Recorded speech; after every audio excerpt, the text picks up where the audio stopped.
असेल किंवा रियाजच्या पार्टीत असतील किंवा शिवसेना असतील, हे सगळे जेव्हा भावना या निवडणुकीत उतरले तर त्या सगळ्यांचा विचार एकच आहे की देशामध्ये एक एक जागा आपण निवडली आणली पाहिजेत आणि एक एक जागा मोदींची कमी केली पाहिजे.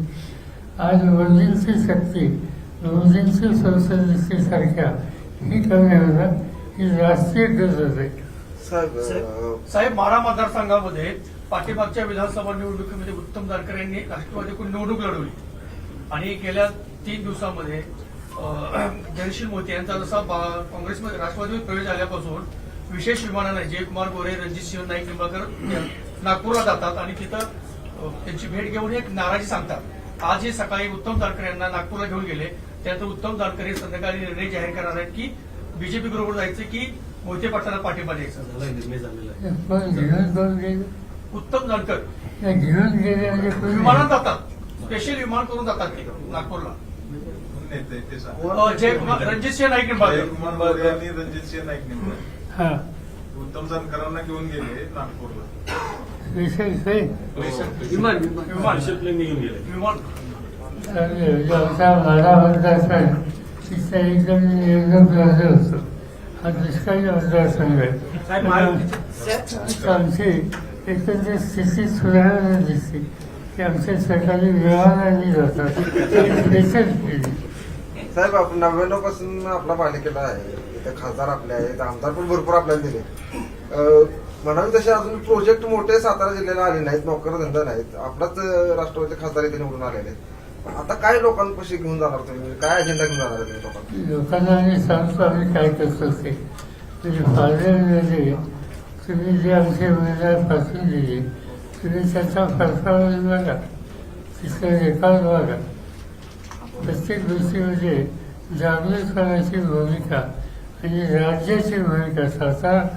सातारचा प्रतिनिधी सातारचं दुखणं मानतो पण राज्याचं दुखणं मानतो. साहेब, सगळीकडे दुष्काळाची परिस्थिती आहे. सर्व राजकीय नेते मंडळी प्रचारात व्यस्त आहेत. मात्र दुष्काळ हा मुद्दा असू शकत नाही का प्रचारात? दुष्काळ हा मुद्दा नक्की आहे. आम्ही लोकांनी सुद्धा राज्य आणि केंद्र सरकारकडून हा प्रश्न मांडलेला आहे किंवा निवडणुकीची प्रक्रिया सुरू आहे, आचारसंहिता आहे, त्यामुळे काही गोष्टीचे निर्णय जाहीर करायला मर्यादा दिसते. आम्हाला लोकांना वाजून ठेवा पण त्या लोकांना दाखवा. जनावरांना चारा द्या, त्याची गरज असेल ती द्या. काही भागात पिण्याच्या पाण्याचे प्रश्न त्याची पूर्तता करा. हा आग्रह आम्ही लोकांनी केंद्र सरकार राज्याकडे केलेला आहे आणि जाता येता आम्ही त्याचा पाठपुरावा सुद्धा करतो. सर, व्हीव्हीपॅटचा जर निकाल आला आणि जर स्लिपा मोजायला लावला तर भारतामध्ये हे जे सगळे चित्र आहे जे आतापर्यंत 400 पार 300 पार चालले ते चित्र बदलू शकेल असं वाटतं आपल्याला? मी काही त्याचा खोलात जाऊन अभ्यास केला नाही. पण 2-3 लोकांनी आम्हाला प्रेझेंटेशन दिलं. आमचे एक सरकारी अधिकारी ते मध्य प्रदेशचे मुख्यमंत्री होते, त्यांचं नाव दिग्विजय सिंग, ते आणि काही लोकांनी या आत्ताची जी यंत्रणा आहे त्या यंत्रणेच्या संबंधी चिंता वाटावी अशा प्रकारचे प्रेझेंटेशन त्यांनी केलं आणि याच्यात काळजी घेण्याची गरज आहे असं त्यांनी सांगितलं. असं अनेक लोक सांगतात. पण त्याच्या संबंधीचं तांत्रिक ज्ञान मला स्वतःला नाही, पण एक संख्येला जागा आहे असं दिसतं. साहेब, महायुतीचे 3 मेळावे झाले सातारा जिल्ह्यामध्ये, त्यामध्ये अजित पवार गट कुठेही सक्रिय असताना दिसत नाही. अजित पवार गटातील काही मतदार कार्यकर्ते ते पवार गटाला मतदान करण्याची शक्यता वाटते का? असं की आमची जी आघाडी आहे त्या आघाडीच्या उमेदवारांना साधारणतः जो समाजकारणामध्ये आस्था घेणारा घटक आहे त्या सगळ्यांचा पाठिंबा आमच्या उमेदवाराला मिळेल असं चित्रपट दिसतं. पावसातल्या सभेत आपण चूक दुरुस्त करा म्हणून आवाहन केलं होतं जिल्ह्यातल्या जनतेला. आता उमेदवारी अर्ज भरून आलाय, आपण आता काय आवाहन कराल जिल्ह्यातल्या लोकांनी वाटतं दुरुस्त केली? मागच्या वेळी आपण आवाहन केलं चूक दुरुस्त करा, लोकांनी चूक दुरुस्त केली. आपल्या शब्दानुसार ते भर आता या निवडणुकीसाठी लोकांना काय आवाहन करावं लागतं? तर बघूया ना कोण येते सगळं. तर साहेब त्याला जोडून की तुम्हाला सोडून गेणारे तुम्हाला जे सोडून गेले ते पुन्हा विधान भवनात दिसले नाही तर लोकसभेत बी तसंच पुनरावृत्ती होईल का?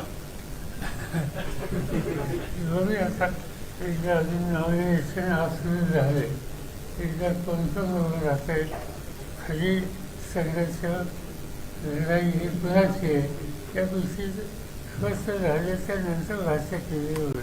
साहेब बारामती लोकसभा मतदारसंघामध्ये एक भावनिक प्रश्नामध्ये निर्माण झाला. तुम्ही चांगलं घरचं आणि बाहेरचं आणि त्यानंतर हा प्रश्न ज्या सुनीत्राताईंना विचारला गेला त्यांना अश्रू अनावर झाले आणि त्यांनी काहीच उत्तर दिलं नाही. तर त्याला कुठेतरी फील झालं की तुम्ही जे 2 शब्द वापरले घरचं आणि बाहेरचं तर त्याच्यात मी तसं बोललेलो नव्हतो.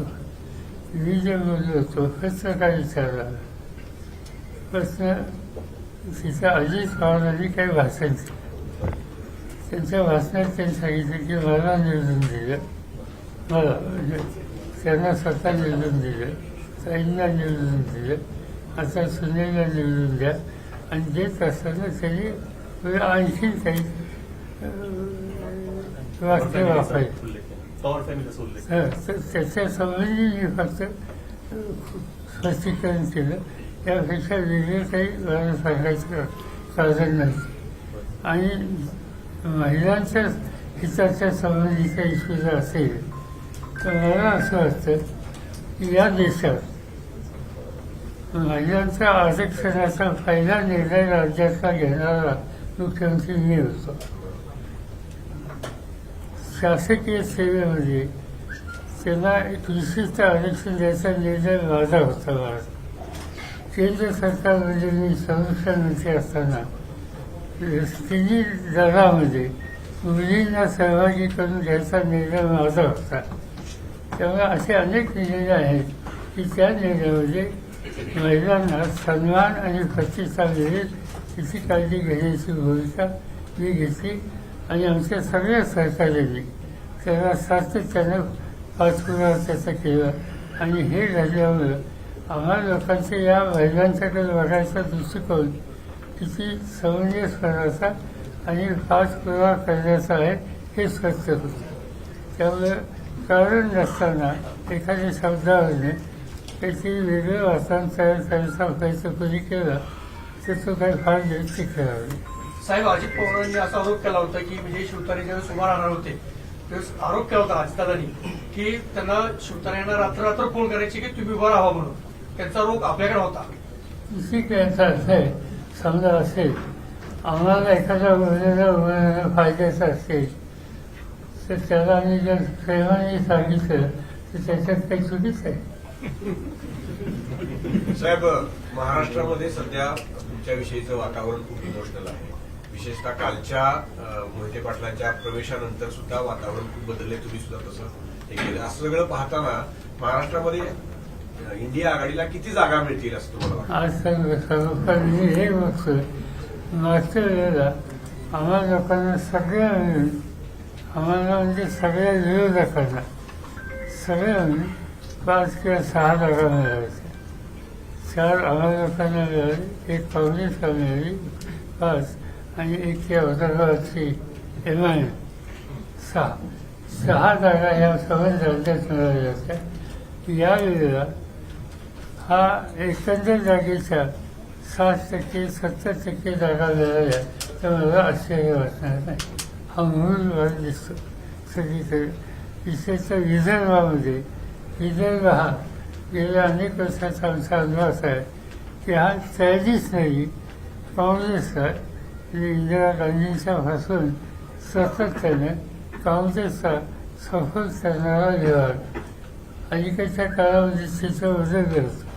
तर आजचा आमचं ऑब्झर्वेशन असं आहे की जी एकंदर राज्यात आम्हाला सगळ्यांची परिस्थिती सुधारली त्याच्यामध्ये विदर्भातल्या काँग्रेस पक्षाचं चित्र हे अधिक अनुकूल होईल आणि त्याचा परिणाम हा एकंदर राज्यावर दिसेल.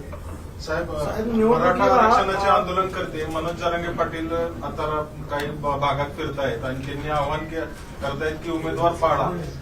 कुठल्याही पक्षाचे पाडा म्हणतायत पण त्यांचा एक मुद्दा येतोय की ज्यांनी लाठीचार्ज केला आपल्या आई बहिणीची डोकी फोडली त्यांना ते लक्षात घेऊन मतदान करा, तर त्या आव्हानाचा काही फरक पडेल राज्यात असं वाटतंय आपल्याला? माहिती नाही, पण मी मराठवाड्यात गेलो होतो, तिथे जाणवलं लोकांच्यात एक राग असा जाणवला आणि लढायांच्या बद्दलची आस्था आहे असं जाणवलं.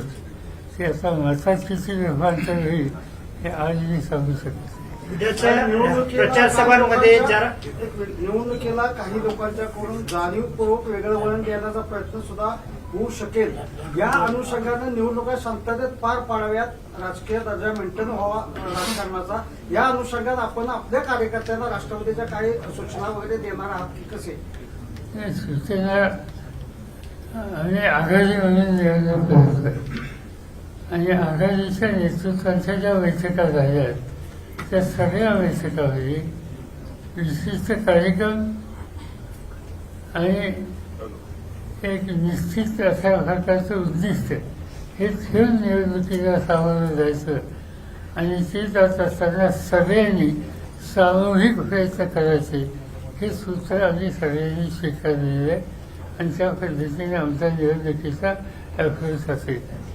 जरांगे पाटील उद्या तुमच्या स्टेजवर दिसू शकतील का?